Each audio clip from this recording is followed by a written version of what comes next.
नमस्कार सबको। ओम तत्सत। आज हम शुरू करेंगे Bhakti Yoga. That is the second section, the second group of 6 chapters, 6 अध्यायs, which is Bhakti Yoga. And Bhakti Yoga, as I been sharing, is very important, क्योंकि कर्म योग और ज्ञान योग हम लॉजिकली एसिमुलेट कर लेते हैं कि हाँ, कर्म ऐसे होने चाहिए। We understand karma catches up. It's a big very popular management maxim also, and we can relate to it. और अकर्म में भी इस बात समझ में आती है, डिटैचमेंट भी समझ में आता है, ज्ञान योग भी बहुत कुछ समझ में आएगा, क्योंकि it is very positive and effective कि ये करोगे तो ऐसा होगा, and therefore that's how things are related. Bhakti yoga में क्या होता है, अगर हम ज्यादा लॉजिकल और रैशनल बीइंग होते हैं तो we start questioning the existence and the form in which God exist, और वी बिलीव, और we have been told and conditioned, we question it, so which is perfectly fine. The beauty is the ability to question the concept of God is also God-given kind of thing, quote unquote, and there is divinity in it. So that is part of what we have been blessed with. And अगर हम भक्ति योग में kind of उसको subscribe नहीं करते, उस theory को पूरी तरह से, या समझते नहीं हैं, या एक्नॉलेज नहीं करते हैं, तो we miss the essence of Gita. The beauty is Gita is not about compliance. So nowhere in Bhakti Yoga Krishna will say मैं God हूँ और मेरे को तुम मानो और मेरे हिसाब से चलो. It is not that. In fact, it will redefine the concept of God and godliness also. What Bhakti Yoga says is you are just a small peg in the wheel, a small speck on the canvas. So don't ever believe that you are be all and whole. Therefore, you got to surrender to the larger design to which you are yourself contributing. And therefore, if you want to see divinity, go beyond yourself and see the larger design and scheme of things. And that is what Bhakti Yoga is all about. It is creating the consciousness of where you fall in the larger grand scheme of things. तो शुरू करेंगे ज्ञान विज्ञान योग से। और ज्ञान विज्ञान योग से पहले इसमें तो ब्रह्म, माया, भक्त और भक्ति के बैलेंस के बारे में बताया जाता है। और ईश्वर, कई बार इसमें दो तरह के नुएंसेस होते हैं, आप दो तरह से इसको एब्जॉर्ब कर सकते हैं। एक तो यदि आप ऑलरेडी बिलीव करते हैं कि गॉड एग्जिस्ट करता है, what ever you mean that God to be, whether supreme power, natural power, a particular manifestation, Ram, Krishna, Hanuman, Jesus, Mohammed, what ever it is, तो उस पावर के साथ कैसे कनेक्ट किया जाए, उस पावर के साथ यूनिसन में कैसे रहा जाए, that is one way to look at it. Second is, अगर आप उस मैनिफेस्टेशन को भी नहीं मानते हैं, I won't go to the extent of saying अगर अथीस्ट है तो, क्योंकि अथीस्ट भी एक गॉड की एक डेफिनेशन से लड़ता है या उसके साथ नहीं होता। नॉट नेसेसरली कि गॉड की एग्जिस्टेंस को ही नहीं मानता, वो गॉड की एक डेफिनेशन को शायद ना माने, लेकिन अगर आप अथीस्ट भी हैं तो भी भक्ति योग आपको बताएगा कि how are different elements of nature of which we are a part connected together, that connectivity gives rise to the collective consciousness. तो भक्ति योग में हम कॉन्सेप्ट्स जानेंगे ईश्वर का in the next 6 chapters, that is not in this chapter alone. Sakar, Nirakar, Adhibhut, Adhidev, Adhiyagya. This is a slightly technical concept, but when we come to it, we'll realize it is very simple to understand. Vibhuti, very important. Uttarayan, Dakshinayan, very important, and Vishwarup. So, Ishwar we understand, how we want to feel God, and again, let's not, बहुत सारी चीजों का parallel है ही नहीं। मेरी अपनी समझ ये है, the concept of God, of the English word God, is not the same of Ishwar as it is enumerated in Gita. So I will stick to the word Ishwar and Brahm and Param, Paramatma rather than God, because parallel नहीं है, और God करूँगा तो conditioning और वो stereotyping आ जाएगी। So let us stick to the concept of Ishwar and what Ishwar is. साकार निराकार will tell you कि किस तरह से एक बॉडीली जो उसका मैनिफेस्टेशन है वो हमको लिमिट करता है उस बॉडीली मैनिफेस्टेशन के बियॉन्ड देखने से, और विश्व रूप भी उसी बात को एग्जाम्प्लीफाई करता है। विभूति बोलता है कि ईश्वर के इतनी विभूतियां हैं, 82 विभूतियां बताई गई हैं, मतलब डिफरेंट मैनिफेस्टेशंस हैं। तो अगर हम उसको समझ लेंगे तो डिस्क्रिमिनेशन तो हम कभी किसी से कर ही नहीं पाएंगे, क्योंकि हमको हर चीज में गॉड या गॉडलीनेस ही नजर आएगी। अधिभूत, अधिदैव, अधियज्ञ बात करेंगे अगले अध्याय में इसकी, ये तीनों क्या होते हैं और इस पे हमारा कैसा असर पड़ता है। उत्तरायण दक्षिणायन भी अगले अध्याय में हम बात करेंगे, that is all about our state of mind. तो कई चीजों को जो हम पहली बार प्रश्न कर चुके हैं कि असर कैसे होता है, we will talk about that. So this is by and large the canvas of Bhakti Yoga. And Krishna starts telling Arjun, हे अर्जुन आसक्तिहीन हो मुझ में लगा के ध्यान, यह सुनो तुम कैसे सकोगे मुझको पूर्णतः जान। कि मेरे को पूरी तरह जानने के लिए मैं तुम्हें बताता हूं, और यहाँ पूरा एम्फेसिस है पूर्णतः। ईश्वर का आधा अधूरा ध्यान भी बहुत खतरनाक होता है। अगर आप ईश्वर को एक ही फॉर्म में जानते हो, ईश्वर मिरेकल्स करता है, ईश्वर अपने भक्तों की रक्षा करता है, ईश्वर ये देता है, ईश्वर ने वो कर दिया, तो वो ईश्वर का आधा अधूरा ज्ञान है। और वो ज्ञान भी सेल्फ सेंट्रिक है फिर, क्योंकि आप अपने को सेंटर में रख के सीख रहे हो, आपको ईश्वर क्या दे रहा है या आपसे क्या ले रहा है। ईश्वर क्या कर सकता है, ईश्वर क्या है, वो तो आप जान ही नहीं पा रहे। और इसलिए आसक्तियों को छोड़ के ही हम ईश्वर को इन टोटलिटी समझ सकते हैं कि ईश्वर क्या है। ज्ञान तुम्हें विज्ञान सहित अब मैं तुम्हें बताता, जान जिसे कुछ और जानना शेष नहीं रह जाता। मुझको पाने के लिए योगी प्रयत्न करे हजार, उनमें से भी एक दूजा ही जान पाए मेरा आकार। मेरा रूप ना एक ये है अष्ट तत्व का मिश्रण, भूजल वायु नभ मन बुद्धि और अहम अगन। तो क्रक्स इज, ईश्वर काहे से बना है? अष्ट तत्वों के मिश्रण से। We all know about the five senses and the five elements.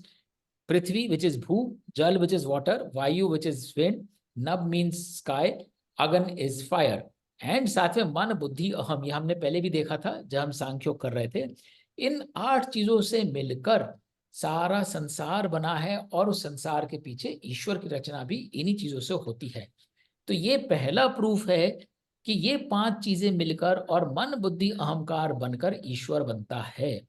उसमें कितना अहम है, कितना मन है, कितना बुद्धि है, कितना वो प्रकृति के अधीन है, कितना प्रकृति उनके अधीन है, डिपेंड करेगा हम ईश्वरीय रूप के कितना करीब हैं और कितना उससे दूर है, कितना इस मॉर्टेलिटी के पास है। यह तो मेरा भौतिक वर्णन चेतन रूप अनंत, पराशक्ति है चेतना अक्षर पुरुष धरंत। और इसमें भी ये जो 5 एलिमेंट्स हैं और मन बुद्धि अहंकार है, ये तो फिजिकल मैनिफेस्टेशन है जो डिफरेंट लोगों में, पेड़ पौधों में, प्राणियों में, एनिमल्स में, मिनरल्स में, रॉक्स में, नदी में नजर आता है। लेकिन जो चेतन रूप है, जो कॉन्शियसनेस का लेवल है, वो तो इनफाइनाइट है। जिस तरह से भी कनेक्ट करोगे उधर एक मैनिफेस्टेशन मिलेगी। और इसीलिए जो कॉन्शियसनेस है, जो चेतना है, वो एक ट्रांसेंडेंटिंग पावर है, उसकी कोई लिमिट्स नहीं है। और उसके अंदर अक्षर पुरुष धरंत, उस चेतना के अंदर क्या बैठा है? पुरुष बैठा है। ये हम बात डिटेल में आगे भी करेंगे, प्रकृति और पुरुष की। तो जो हमारी कॉन्शियसनेस है वो हमारी प्रकृति के अधीन है, तो हमारे भौतिक रूप की तरफ जाती है। अगर हम अपनी प्रकृति से बंध गए हैं, अगर हम अपनी फिजिकलिटी से बंध गए हैं, तो हम मोर फिजिकल जा रहे हैं। और यदि हम उस प्रकृति के बियॉन्ड जाने की कैपेबिलिटी रखते हैं या डेवलप करते हैं, तो हम उस पुरुष की तरफ, उस ईश्वर की तरफ जाते हैं, which is more towards spirituality. जड़ चेतन के संगम से सृष्टि भई ये जान, मैं ही जगत का निर्माता हूं, मैं ही नाश का भान। तो अब जड़ और चेतन, फिजिकलिटी वर्सेस कॉन्शियसनेस, इसके डिफरेंट जो कॉम्बिनेशंस होते हैं, परमुटेशंस होते हैं, उन डिफरेंट परमुटेशन कॉम्बिनेशन से ये सृष्टि, ये सारी नेचर बनी है। सो this is one eternal truth. मैं, हम सब इंसान होते हुए हम कितने अलग अलग इंसान हैं। हम सब जो लोग आज इस चर्चा का पार्ट है, संध्या जी हैं, माधुरी हैं, अमिता हैं, बंटी हैं, राजेश जी हैं, मैं हूँ, मीनाक्षी जी हैं, कहने को हम सब ह्यूमन बीइंग्स हैं, मॉर्टल्स हैं, लेकिन हम सब भी कितने कितने अलग हैं। Not just in physicality and mortality, even in our consciousness. तो ये तो सिर्फ ह्यूमन बीइंग्स के अंदर ही डाइवर्सिटी हुई, ह्यूमन बीइंग्स के बियॉन्ड कितनी डाइवर्सिटी है। तो हर एक चीज, लिविंग से लेके नॉन लिविंग तक में जड़ और चेतन का डिफरेंट कॉम्बिनेशन लॉक लगा हुआ है। इनफाइनाइट कॉम्बिनेशंस हैं। Each unique combination gives rise to a unique species, a unique instance of a species.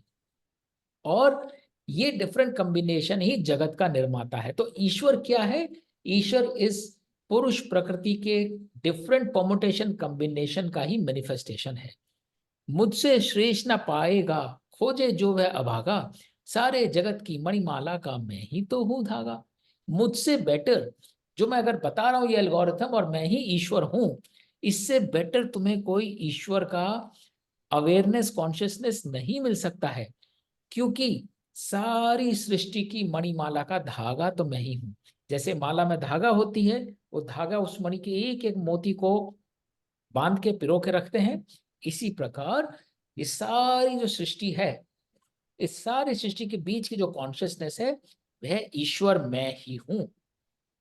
मैं जल में हूं द्रव्य, चंद्र सूर्य में प्रकाश, नर पौरुष वेदों का अक्षर, शब्द भरे आकाश। यहां से अब मैनिफेस्टेशंस की झलक मिलनी शुरू हो जाती है। जो लिक्विड होता है, वाटर, वाटर में जो फ्लूइडिटी होती है, जो लिक्विडिटी होती है, जो उसे फ्लो प्रोवाइड करती है, या चंद्रमा और सूर्य में जो प्रकाश है, जो इल्यूमिनेशन है, या जो आदमियों में जो पौरुष है, जो उनके अंदर का पुरुष है, वो जब दिखता है उनके एबिलिटीज में, या वेदों के जो अक्षर हैं, जो सारी नॉलेज है, या जो हम बोल रहे हैं वो आकाश में फैल जाते हैं शब्द, ये सब मैं ही तो हूं। अब यहाँ पे जैसे मैंने बोला, आप दो तरह से, जो रिलीजियस है या स्पिरिचुअल है, जो बहुत फर्मली बिलीव करता है ईश्वर को, उसके लिए ये एक नुएंस हो सकता है कि वो ईश्वर ये सब है। अगर आप मानते हो एक सुपर पावर है, एक सुपर नेचुरल पावर है जो कंट्रोल कर रही है, वो power is nothing but the fluidity of water, the illumination of sun and moon, the power and the ability to make a change in human beings, the spirituality that comes out, the knowledge that comes out of Vedas, and all the sound that you hear, it is all ईश्वर। और अगर आप ईश्वर के उस रूप को नहीं मानते हो, अगर आप फिलोसॉफिकल भी लेना चाहो, तो Ishwar is nothing but whatever is that momentum. जो भी चीज कहीं पे किसी चीज को पावर कर रही है, that power is Ishwar. Liquid है तो उसको फ्लूइडिटी दे रही है, लाइट है तो उसको इल्यूमिनेशन दे रही है, फिजिकल कोई फोर्स है तो उसको पावर दे रही है, कोई चीज अगर मीडियम है तो उसमें साउंड जनरेट कर रही है। तो anything which is permeating into anything perceivable or non-perceivable but which is like giving momentum is ईश्वर। मैं अग्नि का तेज महक हूं, मैं धरती की मिट्टी में, भूत अभूत का सम मैं हूं, तपस्वियों की सिद्धि में, सर्वभूतों का बीज हूं मैं, मूल हूं मैं सनातन का, तेजस्वियों का तेज भी मैं, बुद्धि बुद्धिमानों का। सो नाउ ईश्वर सेज कि अग्नि में जो तेज है, फायर में आपको जो एक इल्यूमिनेशन दिखाई देता है, एक एनर्जी दिखाई देती है, वो मैं ही तो हूं। और क्या चीज पावर कर रही है उस फायर को? या धरती की मिट्टी में अचानक जो महक आने लगती है, the fragrance of the soil, वो भी तो मैं हूं। तो अगर आप इस नजरिए से देखेंगे, तो जो लोग बोलते हैं ना कि मंदिर जाके, चर्च जाके, मस्जिद जाके ईश्वर को ढूंढो, आपको कण कण में ईश्वर मिलेगा। आप घर से बाहर जाएंगे, पार्क में जाएंगे, उस मिट्टी को आप देखेंगे, आपको उसमें ईश्वर नजर आएगा। आप कल को गैस जलाएंगे, लाइटर जलाएंगे, कैंडल जलाएंगे, आपको उसकी फ्लेम में ईश्वर नजर आएगा। जो भूत है और जो अभूत है, मतलब जो मैनिफेस्टेड है, जो और जो मैनिफेस्ट नहीं हुआ है, मतलब जितनी भी चीजें आप सामने देख रहे हो और जितनी भी चीजें आप सामने नहीं देख रहे हो लेकिन फील कर रहे हो, चीजें होने वाली हैं, उन सब का एसिमुलेशन भी मैं हूं। क्योंकि वो पावर जो मैनिफेस्टेड को अनमैनिफेस्टेड में कन्वर्ट करती है, एंड वाइसा वर्सा, मैं ही तो वो पावर हूं।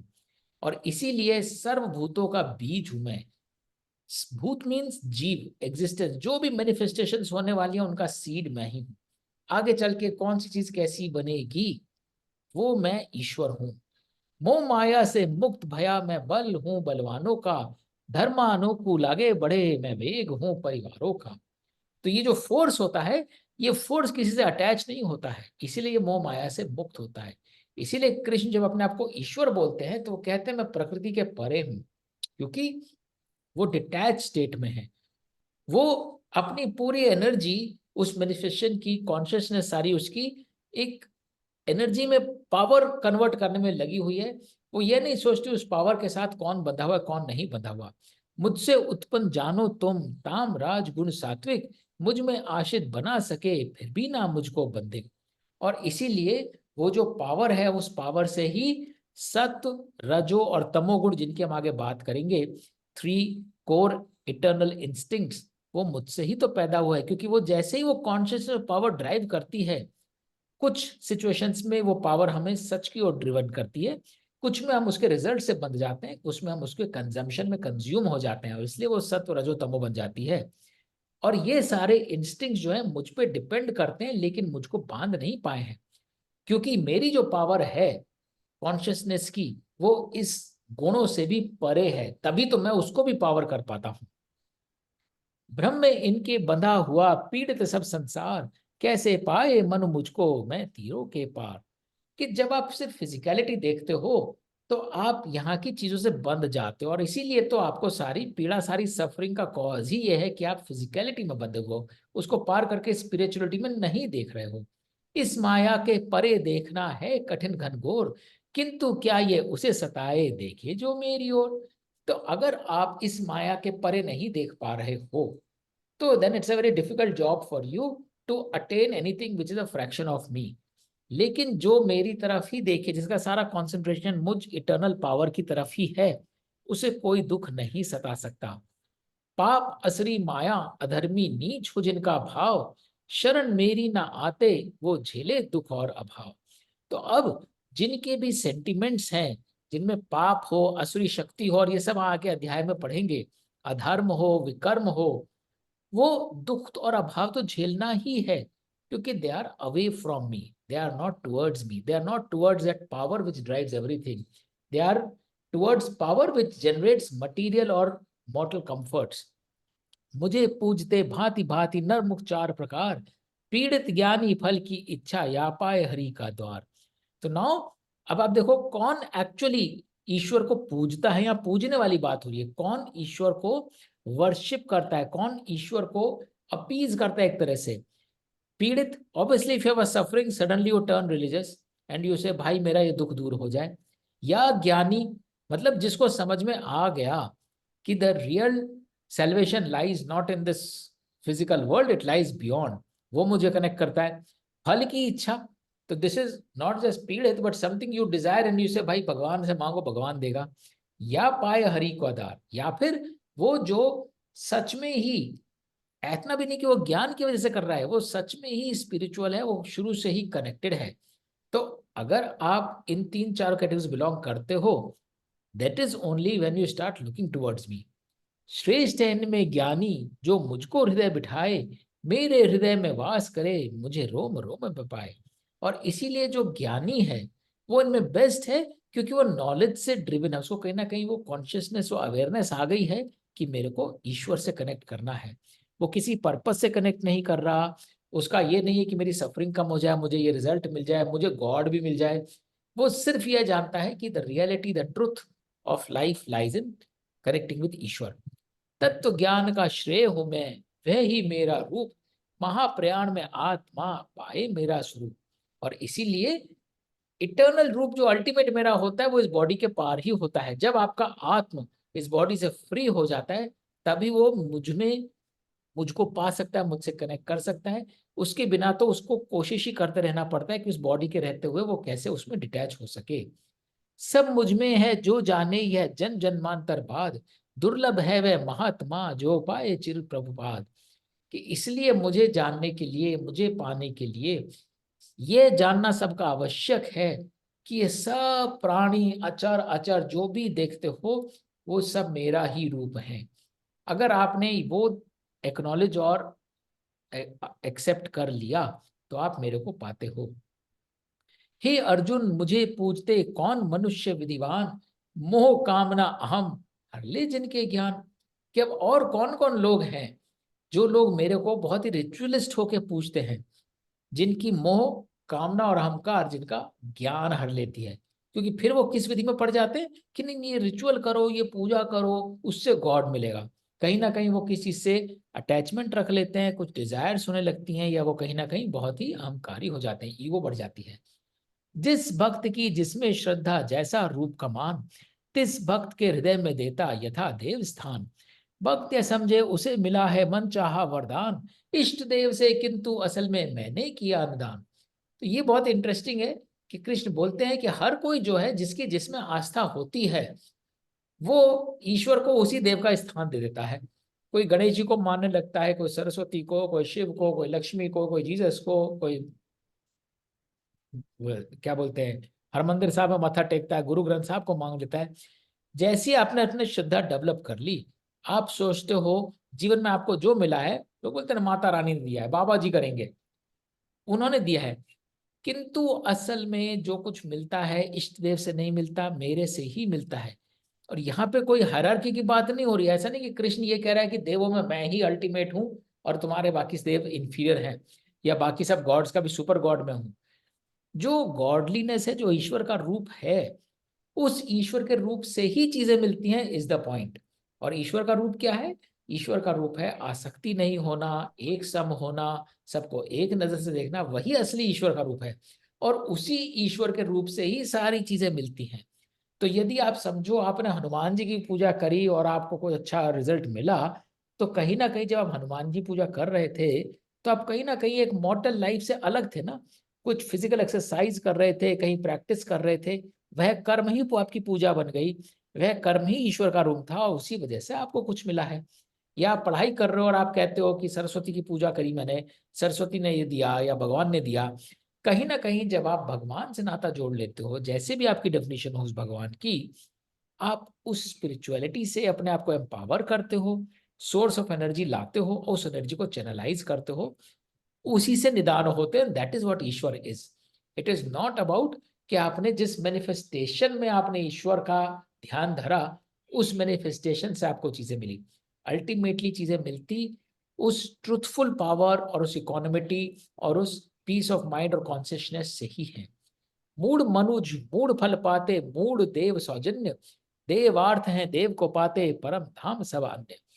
कि जो बहुत ही लिमिटेड नॉलेज वाला बंदा है, उसको रिजल्ट कहाँ से मिलेंगे? जो उसका लिमिटेड वर्ल्ड व्यू है वहीं से। तो इसलिए वो बोलेगा मेरे तो, मैं नौकरी करता हूँ, सुबह सेठ ने इतने पैसे दे दिए, रात को मेहनत करके सो जाता हूँ, सुबह मुझे और कुछ ध्यान नहीं आता, सुबह फिर नौकरी करता हूँ। उसके लिए उसका गॉड कौन है? वो सेठ ही उसका गॉड है। दिन चार वो उसी का काम करता है, उसी से श्रद्धा रखता है, वहीं से उसकी चीजें पूरी होती हैं। तो एक बहुत ही लिमिटेड कैपेसिटी में कोई आदमी अगर किसी आदमी में ही श्रद्धा रख दे, उसके लिए वो आदमी ही वर्ल्ड व्यू बन जाता है। थोड़ा और ऊपर उठते हैं, अगर कोई किसी देवता में श्रद्धा रख दे, तो उसके लिए वो देवता ही वर्ल्ड व्यू बन जाता है, क्योंकि फिर वो कहेगा कि हाँ मेरे सारे काम शंकर जी करते हैं, वॉट एवर दैट गॉड में बी। और जो अपनी श्रद्धा मुझ में लगा लेता है, गॉडलीनेस में लगा लेता है, कॉन्शियसनेस में लगा लेता है, वो परम धाम को पाता है, क्योंकि वो फिजिकल चीजों के पाने के परे हो चुका है। तो जितना हम अपनी कॉन्शियसनेस को लिमिटेड रखते हैं, हमारे रिटर्न्स भी उतने लिमिटेड ही होते हैं। हम फिजिकलिटी में रखेंगे तो हमारे रिटर्न्स भी फिजिकल होंगे। हम थोड़ा स्पिरिचुअल जाएंगे तो हमारे रिटर्न्स भी स्पिरिचुअल होंगे।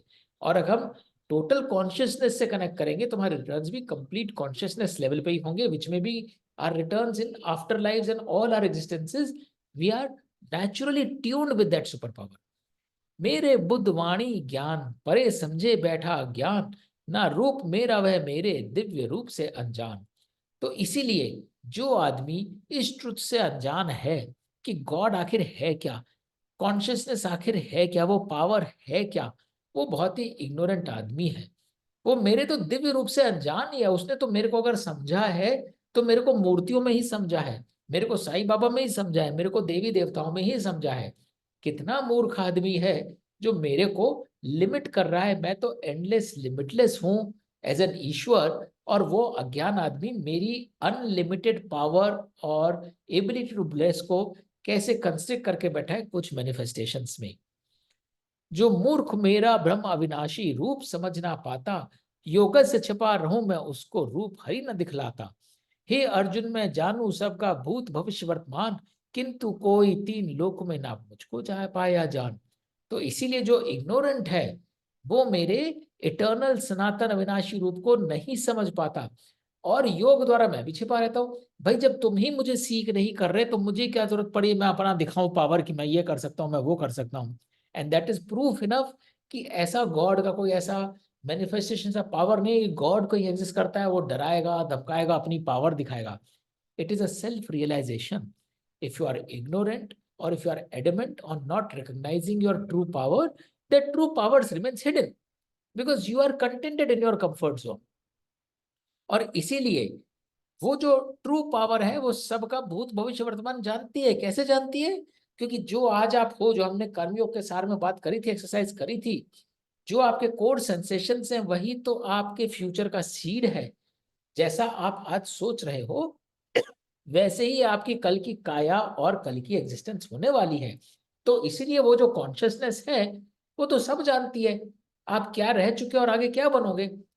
हाँ, अपने आप को चेंज करोगे तो वो कॉन्शियसनेस आपको अलग तरह की काया में बांधेगी, पर वो कॉन्शियसनेस को सारी इंटेलिजेंस है। और मैं अभी एक एग्जांपल दूंगा। मेरे घर के सामने एक बहुत अच्छा सेमल का पेड़ लगा हुआ है, एंड उस पेड़ में से यू वोंट बिलीव, अंदर ऐसे, मैं फोटो शेयर करूंगा, कॉटन पैड्स जैसे अंदर लगे हुए हैं, जो एक शेल के अंदर लगे हुए हैं, और वो शेल बर्स्ट करता है तो पूरा कॉटन बर्स्ट करता है। और माय मॉम टेल्स कि बच्चों का पहले सेमल की रुई से तकिया बनाते थे, वो इतनी सॉफ्ट होती थी और इतनी वार्म होती थी कि बच्चों का सॉफ्ट हेड होता है वो उसको डी शेप होने से रोकती थी। बट द ब्यूटी इज, बड़े से बड़ा केमिस्ट भी, बड़ी से बड़ी फैसिलिटी भी इतनी नीटली कॉटन पैड्स पैक नहीं कर सकता जैसी नेचर ने पैक कर रखी है। और सोचने की बात यह कि ये कॉटन पेड़ की टहनी से लटक रहे एक शेल में है। सोचो वो मैटर पेड़ की टहनी पत्तियों के द्वारा एनर्जी लेता है, लाइफ फोर्स लेता है, और कहाँ उस शेल के अंदर वो कॉटन प्रोड्यूस करता है। अब वो कॉटन ऐसा नहीं है, वो फिजिकल मैटर जो है रूट से होके, ट्रंक से होके, ट्विग से होकर वहां जा रहा है, वो तो वहीं बन रहा है उस शेल के अंदर। बस उस शेल के अंदर वो सारी इंटेलिजेंस ले रहा है एनवायरनमेंट से। ये एक पर्टिकुलर सीजन में ही होता है, एक पर्टिकुलर टेम्परेचर आने के बाद ही होता है। तो वो जो कॉन्शियसनेस है, उसको सब चीज का पता है कि अभी कैसा टेम्परेचर चल रहा है, अभी कौन सा मंथ चल रहा है, कौन सा सीजन चल रहा है, और अभी मुझे कितना डेवलप होना है। उसी पेड़ पे पहले एक फ्लावर आता था रेड कलर का, पलाश का फ्लावर जिन्होंने देखा हो, फिर उसी में अलग तरह का फ्रूट आता था, और अब उसी में ये शेल्स आते हैं, एक ही पेड़ में अलग अलग चीजें आती हैं। ये सुपर पावर तो सब जानती है, उसको ये भी पता है कल फूल आया था, ये भी पता है कल दोबारा फूल आएगा, क्योंकि वो बिल्कुल नेचर के साथ कनेक्टेड है। वो अपने धर्म का पालन कर रही है, वो किसी चीज से बंधी नहीं है, इसलिए उसको ईयर आफ्टर ईयर वो इंटेलिजेंस है कि लास्ट टाइम भी फल आया था, फूल आया था, नेक्स्ट ईयर भी फल आएगा, फूल आएगा। और इसी प्रकार जो ये सुपर पावर हमारे अंदर भी होती है, उसको सब पता है हम कहाँ से आए और हम कहाँ जाने वाले हैं। हम इसके बीच में उस पावर में कहीं ना कहीं अपना इन्फ्लुएंस छोड़ देते हैं, अच्छा या बुरा, क्योंकि वो पावर इस बॉडी में रिजाइड करती है। इस बॉडी के द्वारा हम कर्म करते हैं, इस बॉडी के द्वारा हम कॉन्शियसनेस कलेक्ट करते हैं, और फिर अपनी कॉन्शियस को तो एलिवेट करते हैं, सबसाइड करते हैं। और इसको प्रोसेस में एलिवेट या सबड्यूम करने के प्रोसेस में उस कॉन्शियसनेस को पता चल जाता है कि मेरी नेक्स्ट स्टेज जो है वो एलिवेटेड बीइंग की होने वाली है या सबस्यूम्ड बीइंग की होने वाली है। लेकिन उसको ये सारी नॉलेज होते हुए भी लोग मेरे को नहीं जान पाए, लोगों को ये नहीं पता कि ये पावर ऐसे काम करती है, और लोग उस पावर को कहाँ ढूंढ रहे हैं, मंदिर मस्जिद में ढूंढ रहे हैं, देवताओं में ढूंढ रहे हैं, रिजल्ट्स में ढूंढ रहे हैं, पूजा पाठ में ढूंढ रहे हैं। इसलिए बहुत ही पावरफुल श्लोक है कि हे अर्जुन, मैं जानू सबका भूत भविष्य वर्तमान। तो मैं जो ना पावर है, जो कॉन्शियसनेस है, जिसने ब्लॉकचेन के जैसे सबकी पास सेंटिमेंट्स अपने में सिमुलेट कर रखी हैं, और करंट सेंटिमेंट्स के कारण मुझे ये भी पता है फ्यूचर में क्या बनने वाले हैं। बट कितने मजे की बात है, मुझे तो इनका पता है, लेकिन जो है उसको मेरा नहीं पता, वो उस पावर को पता नहीं कहाँ कहाँ ढूंढ रहा है। राग द्वेष इच्छा के मारे दुख से भय नर नारी, मोह माया के बंधन उनको जीवन में पड़ते भारी। और इसीलिए हम उस पावर को ढूंढने और उसको समझने और कनेक्ट करने के बजाय हम इस बॉडी से कनेक्टेड रहते हैं। इस बॉडी को कितना कंफर्ट मिल सकता है, कितने पैसे आ सकते हैं, कितना कंफर्टेबल घर हो सकता है, कितनी बड़ी गाड़ी हो सकती है, इसी में हम फंसे हुए हैं, इस माया मोह के बंधन में।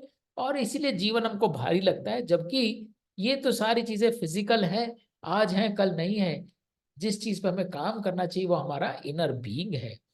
किंतु जो निष्काम की भांति कर्म को करते जाएं, वही पूजते मुझको उनके पाप नष्ट हो जाएं।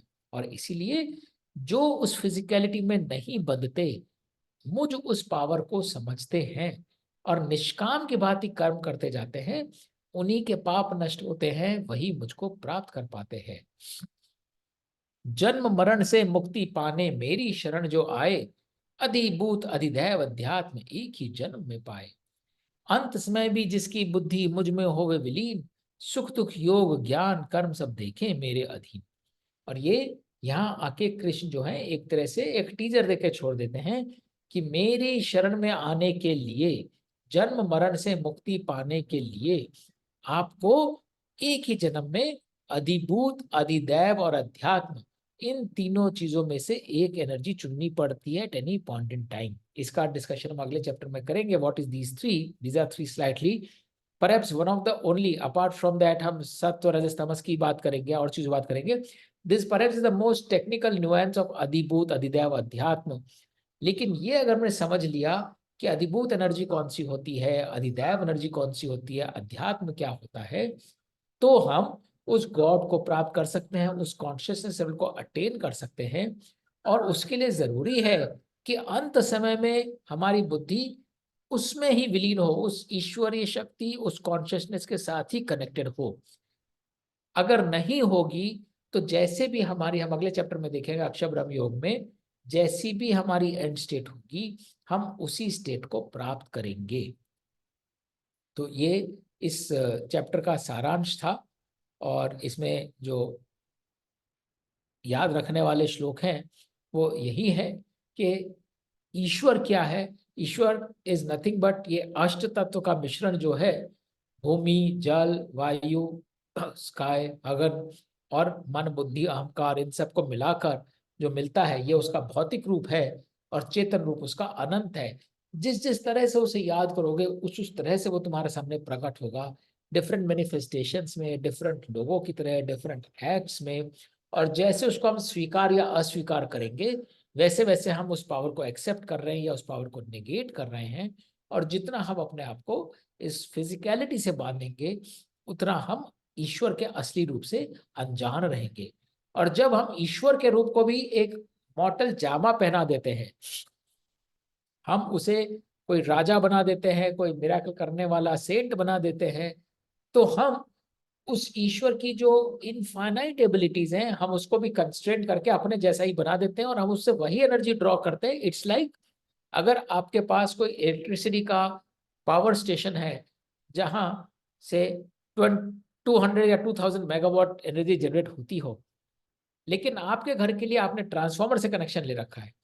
अगर आपने एक ट्रांसफार्मर से कनेक्शन ले रखा है तो आप मैक्सिमम उस ट्रांसफार्मर की जितनी कैपेबिलिटी है आप सिर्फ उतना ही करंट ड्रॉ कर सकते हो। अगर आपने अपने आप को उस ट्रांसफार्मर से आजाद कर लिया तो आपकी एबिलिटी इतने ज्यादा टाइम्स हो जाती है कि आप डायरेक्टली उस सोर्स से ही कनेक्ट कर सकते हो। You don't need a transformer in between. The whole idea is you may begin with a transformer but don't limit yourself to the transformer. As far as spiritual is concern, carry and develop the capacity to directly connect with the supreme being, the supreme consciousness. Don't limit it in a physical or humanistic manifestation. तो ये ज्ञान विज्ञान योग का थोड़ा छोटा chapter था, 30 ही श्लोक थे इसमें, लेकिन इट्स अ प्रिकर्सर टू भक्ति योग। आगे आगे जाके और चीजें आएंगी। The whole idea be it is now telling कि वो सुप्रीम पावर है क्या जिसकी तरफ तुम्हें जाना है, जिससे तुम्हें कनेक्ट करना है, जिसको ही तुम्हें ध्यान में रखना है। Everything else is just a mechanism, just a means, it's not an and. The end is only that spiritual connection, that consciousness. Everything else is just a medium to attain that. उस राह में मत फंस जाओ। वो राह बहुत सुंदर है, वहां पे पेड़ भी हैं, फल फूल हैं, झरने हैं, तालाब है, वो एंड नहीं है। Don't stop in your journey, don't bind your self to the journey, go beyond the journey and continue on the path towards higher consciousness. So any quick thoughts on this? Any questions on this?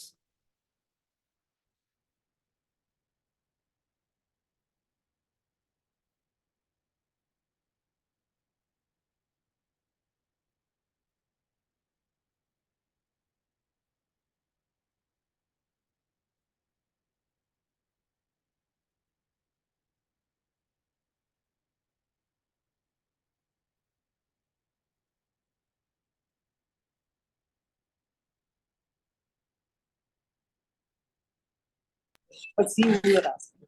Sir, very basic question. Why is Krishna ji telling this to Arjun about the bhakti? Because if he tells about the bhakti, then he may decide that he wants to do only bhakti. He doesn't want to do the karma. The reason being कर्म हमारा जो होता है ना, वो जैसी हमारी thought रहेगी वैसा ही कर्म रहेगा। उस थॉट को चैनलाइज और डायरेक्ट करने के लिए भक्ति जरूरी है, क्योंकि अगर अर्जुन भी काहे से डर रहा था, वो उस फिजिकलिटी को ही देख रहा था। मैं एक किंग हूँ, वॉरियर हूँ, ये मेरे सामने कुछ लोग खड़े हैं, ये तो मेरी फैमिली के ही हैं, इन्हें मैं क्यों मारूं, कैसे मारूं। तो पहले तो उन्होंने बोला कि नहीं, कर्म के लेवल पे समझाने की कोशिश करी कि भाई तू यही तेरा सही कर्म है, लेकिन अर्जुन वॉज नॉट कन्विंस्ड। 6 अध्यायों के बाद में अर्जुन ने नहीं बोला कि हाँ मैं इन्हें मारने के लिए तैयार हूं। तो कर्मयोग जब समाप्त होता है तो कृष्ण उसे यही बता रहे हैं कि देखो ये तो सब मैंने तुम्हें बताया, बट ज्ञान की वाणी में तुम्हें समझाता हूं कि तुम ये भी समझो तुम हो कौन, इस सारे में तुम्हारा एग्जिस्टेंस कितना सा है। तो पहले तो मैं तुम्हें समझा रहा हूँ ये तुम्हारा कर्म है, लाइक डू एज डायरेक्टेड, जैसे हमने बोला मैनेजमेंट पार्लेंस में। लेकिन there comes a time where not just do as directed because you've been directed, you must align with the, for example, the larger grand scheme of things। और उस larger grand of scheme से, क्योंकि तुम अगर compliance के लिए करोगे ना डू एज डायरेक्टेड, तब भी तुम अपने आप को एलिवेट नहीं कर पाओगे। तुम तो बोलोगे आपने बोला था इसलिए मैंने कर दिया। तो आपकी अपनी समझ डेवलप करने के लिए आपको स्वेच्छा से वो काम करना है जो आपको पहले बताया जा रहा था।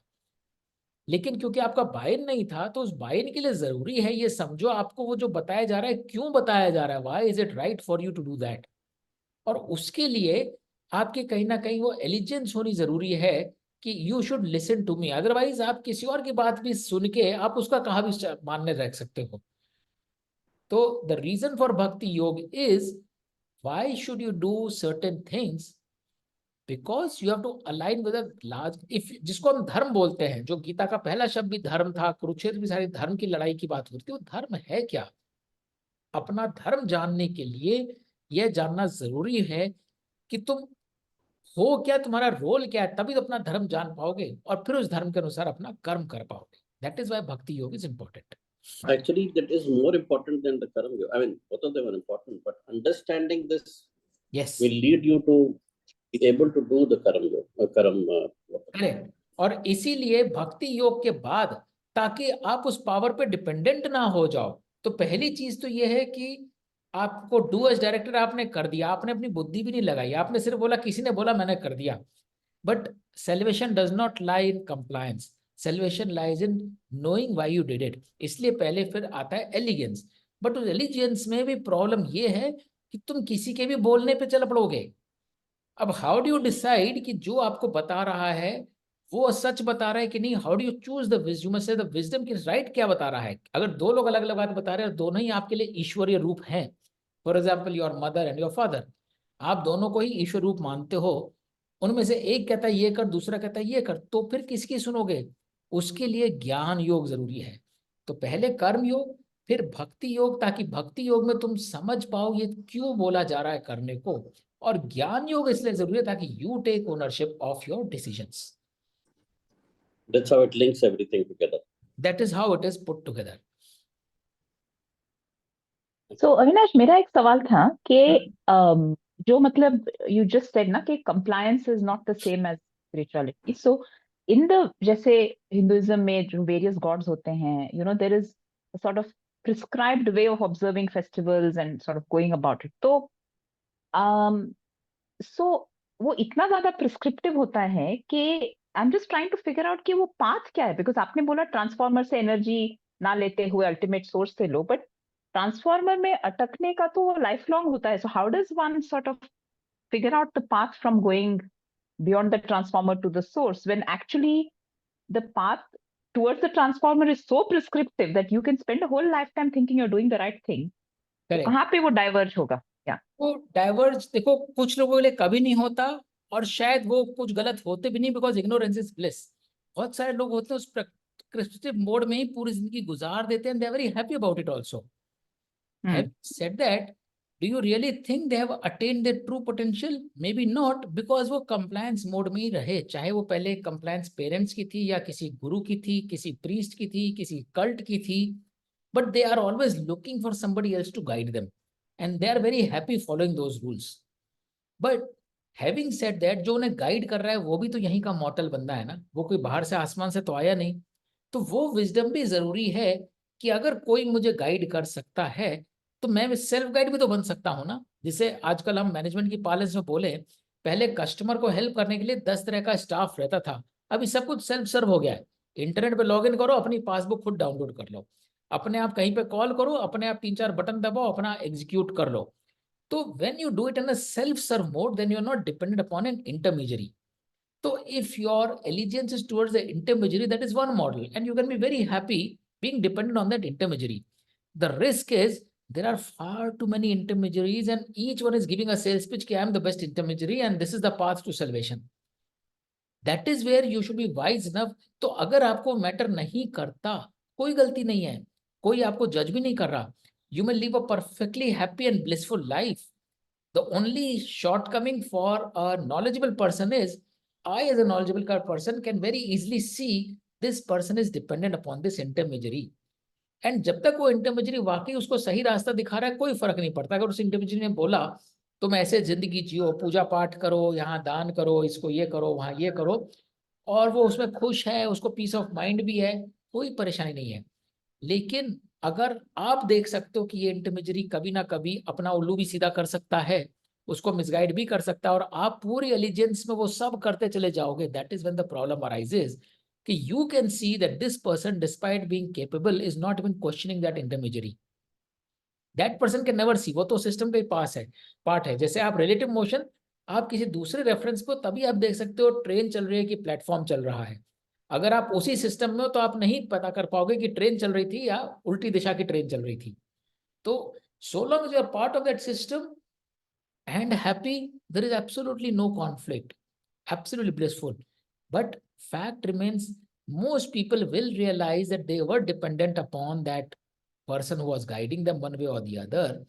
And either whenever that person is no longer in their ecosystem, either that person passes or they move around or that person moves on to a different philosophy, that's when you suddenly feel helpless. अब मैं क्या करूं? And then और कुछ तो दुख वहां आ जाता है. प्रिस्क्रिप्शन में सबसे बड़ी चैलेंज ये होती है कि हर प्रिस्क्रिप्शन जो है ये क्लेम करता है कि वही सॉलिटरी पाथ टू सॉलिट्यूड या इटर्निटी है. And that is what is not true, because there can never be only one way to attain that spirituality.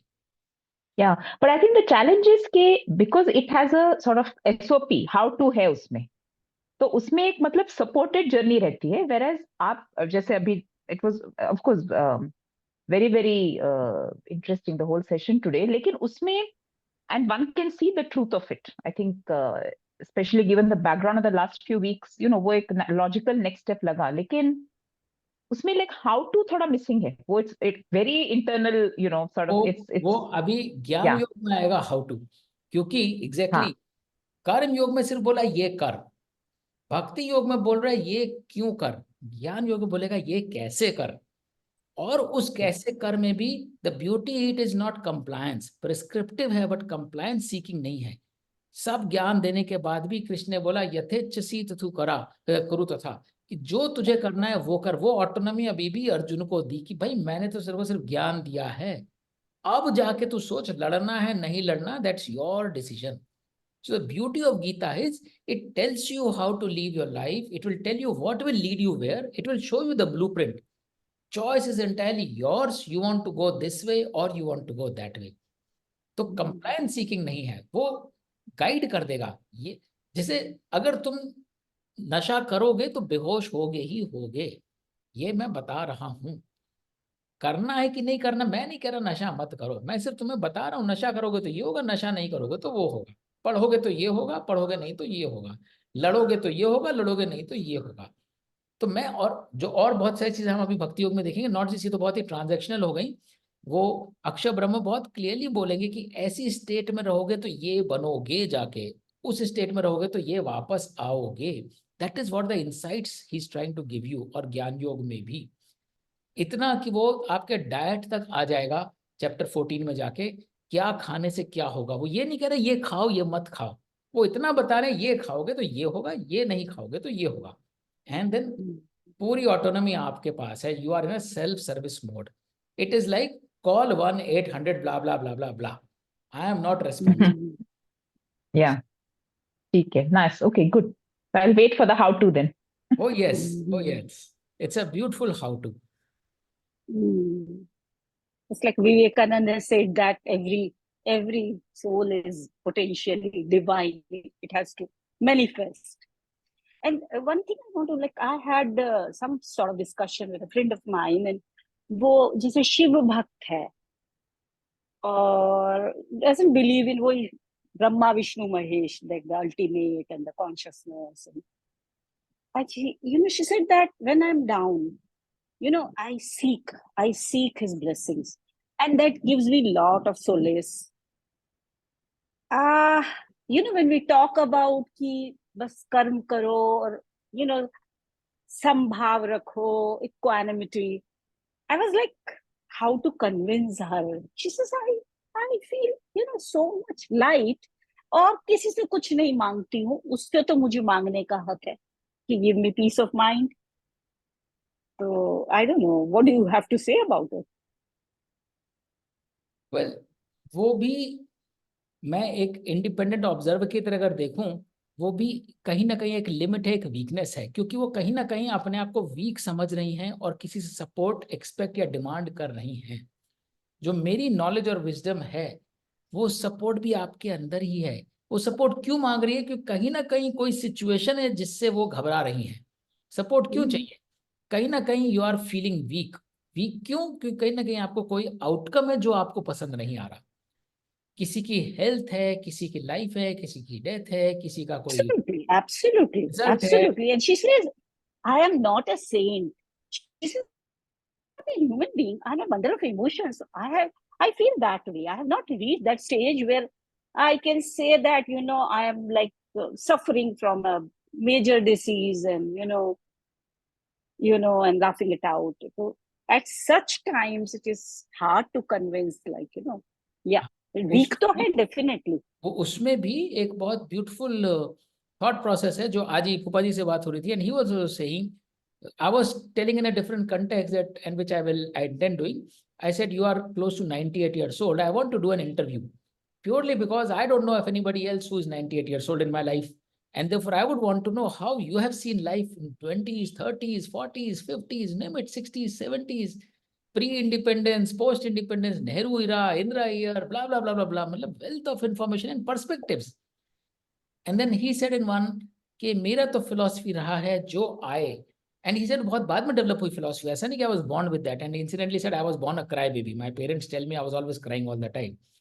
So he said that over the years philosophy मेरी ये develop हुई है, जो मिले उसे पूरी acceptance से ले लो और उसमें जो कर सकते हो वो दे दो.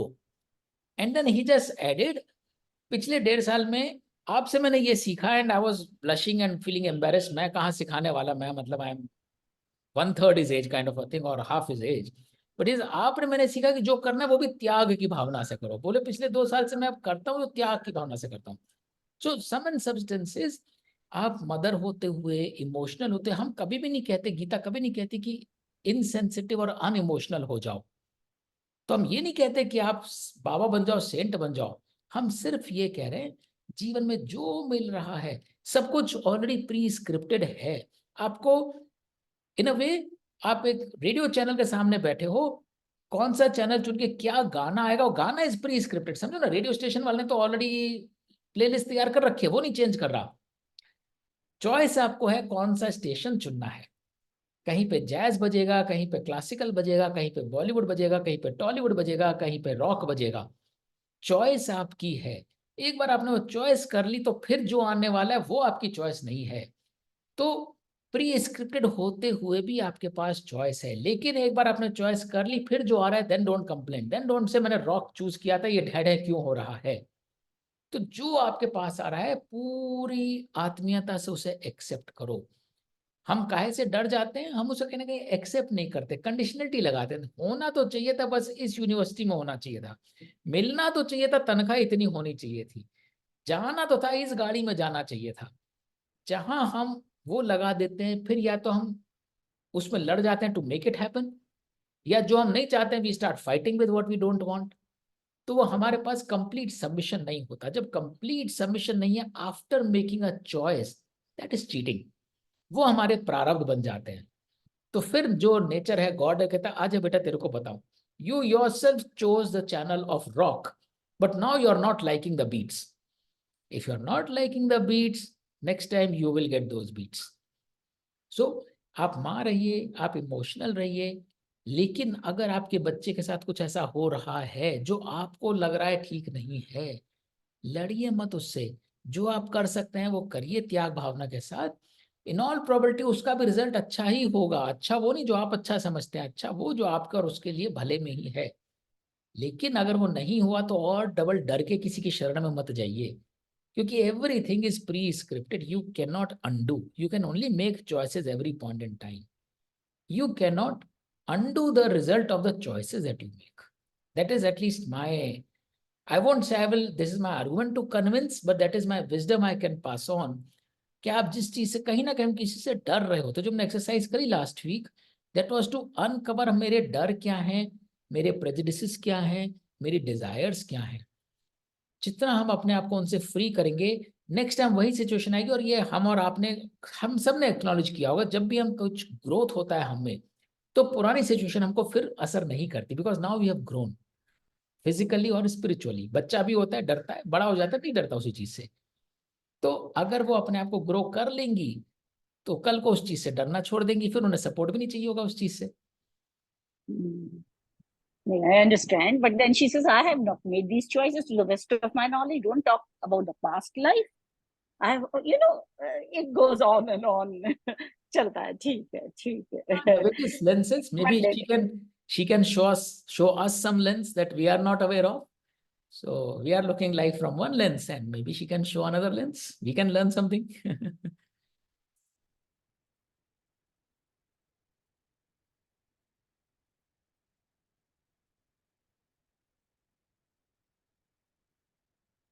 So in next chapter अक्षर ब्रह्म योग, 2-3 इंपॉर्टेंट बातें हम डिस्कस करेंगे। अधिभूत, अधिदैव, अध्यात्म बहुत ही इंटरेस्टिंग कॉन्सेप्ट है। और हम स्टडी करेंगे कृष्ण पक्ष और शुक्र पक्ष, बहुत ब्यूटीफुल कॉन्सेप्ट है। पार्ट ऑफ हाउ टू उसमें भी आएगा, वो हमारे पल पल के लिए ट्रू है। एंड वो ये सब चीज़ें जानकर जब हम रिविजिट करते हैं, it becomes easier for us to decode, हाँ ये ऐसा क्यों हुआ, क्योंकि मैं उस कमरे से ही निकला था वो एनर्जी लेके। एंड मैंने अपनी बात तो मैं शेयर करना चाहूँगा। 2-3 बार मेरी गाड़ी का एक्सीडेंट हुआ है, छोटा मोटा एक्सीडेंट, ट्रैफिक एक्सीडेंट, कहीं जा रहे हो पीछे ठुक गई या कुछ भी है। एंड वो होता है, मतलब इतने साल में I have been driving for say 30 years, 2-3 बार ही हुआ है, इससे ज़्यादा नहीं हुआ है। On each one of them I knew आज मेरा एक्सीडेंट होने वाला है। I knew it, and I knew it why, ऐसा नहीं भविष्य दिख रहा है मेरे को, I was carrying that energy. I was not confident. मुझे लग रहा था कि ये कुछ मैं सही नहीं चला रहा हूँ, क्योंकि some energy I was carrying from the previous moment, whether it is previous day, previous month, previous hour. Fact is I knew कुछ है at boom. एंड जब हुआ तो मैंने कहा मैं तो सुबह से मुझे लग रहा था आज मैं तो या तो मैं ठोकूंगा या कोई मुझे ठोकेगा। और वो 3 एक्सीडेंट्स हुए हैं, तीनों में मुझे पता था कि आज गाड़ी ठोकने वाली है। एंड देन समटाइम्स वरना से अगर पता था तो लेफ्ट को रोक के खड़े क्यों नहीं हो गए। मैंने कहा इट डज नॉट मैटर मैं क्या करता, मैं रोक के खड़ा होता तो भी आके ठोकता वो। मैं बचा तो अपनी तरफ से तो मैं बचा ही रहा था, पर मुझे पता था आज ठोकेगी ही ठोकेगी। सो दीज आर ब्यूटिफुल, मतलब ये these are not scary moments, वो इतने ब्यूटिफुल मोमेंट्स होते हैं। आहा देख यार तेरे को पता था ना, सो खुश हो गया ना ये करके। The answer does not lie कि तूने वो सब क्यों नहीं किया उसे बचाने के लिए, आंसर लाइज वो सब क्यों किया जिसकी वजह से एक्सीडेंट हुआ। दैट मीन्स समवेयर वो नेगेटिव एनर्जी लेके क्यों निकला उस मोमेंट से। And I remember each of those moment जहां से नेगेटिव एनर्जी आ रही है, whether it was something discussed in office, whether it was something discussed in some other occasion 1 week back, but it was playing on my mind. ऐसा नहीं I am distracted, but I am living that energy. And when I am living that energy, boom, हो नहीं था। तो once you are aware of the energies you are walking in and walking out of, which you will learn in Akshar Brahm Yoga, you start taking so much ownership of things. हाँ मेरे को ये energy लेके यहाँ से नहीं जाना, वो एनर्जी वहीं रह गई, खत्म। लास्ट आवर में रह गई, लास्ट मोमेंट में रह गई, लास्ट रिलेशनशिप में रह गई, what ever that box is. And it's very important for us to come out clean. If you don't come out clean is what we will learn how it will result in quote unquote those accidents. So I'm sure there are numerous incidents with all of us. but that is what we will talk about in अक्षर ब्रह्म योग. And इसीलिए उसको अक्षर ब्रह्म योग इसीलिए बोला है, पहला वो अक्षर है, वो कभी मर नहीं सकता, वो एनर्जी डिसिपेट नहीं हो सकती. एक बार जो आप लेकर आ गए, अब वो रहेगी, अगले पल, अगले महीने, अगले जन्म तक रहेगी. इसीलिए बहुत जरूरी है कौन सी एनर्जी लेके आ रहे हो. ब्रह्म योग वो ब्रह्म के साथ योग है, मतलब वो एसिमिलेशन है आपका in all your future existences. So that is what we need to be very, very acutely aware of. उसका प्रैक्टिकल इम्प्लीकेशन क्या है?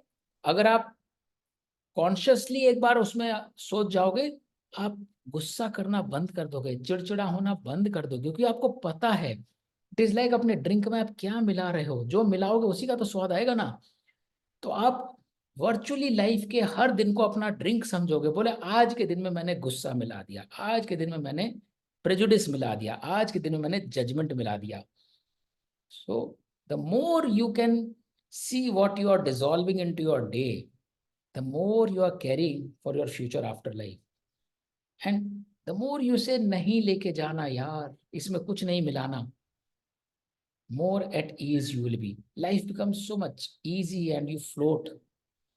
फिर किसी से कुछ मांगने की जरूरत रह ही नहीं जाती, किसी बाबा से नहीं, किसी देवता से नहीं, किसी गुरु से नहीं, because all power lies within. So we'll talk about that. Any other quick thoughts from anyone? We are top of the hour.